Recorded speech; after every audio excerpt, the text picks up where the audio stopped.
2000-yilgacha O'zbekistonda 6000 ta kutubxona bo'lgan. Hozir 250 ta saqlanib qoldi. Ya'ni eng yomon holatimiz nima bilasizmi? Ota-onasi o'lgandan xursand bo'lyapti-da, kitoblarni qog'ozini tashlab yuryapti. Ilmni xor qilish. Ilmni xor qilib qanaqa qilib yuksalish mumkin? Bo'lmaydi. Kitobida yozib qo'yibdi. Xafa bo'lmanglar, bular juda kuchli gaplar. Va bular osonlik bilan olmadim. Qog'ozning narxini oshganini tualet qog'ozidan bilgan insonlar o'ylayvering, ular qayeri bilan o'ylashim. Nima millatga aylandi? Kitob sotib o'tiraman-da, qarang. Bir kuni 30 ming so'mlik kitob sotdim. 30 ming. Mana agar baklashga tersam ko'proq pul topaman. Vagonga chiqsam ko'proq pul topaman.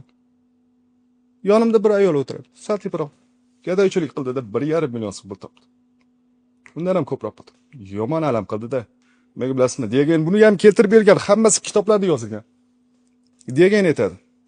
Insonlar nima uchun donishmandlarga pul bermaydilar-u, gadoylarga pul beradilar desa? Degan aytadi.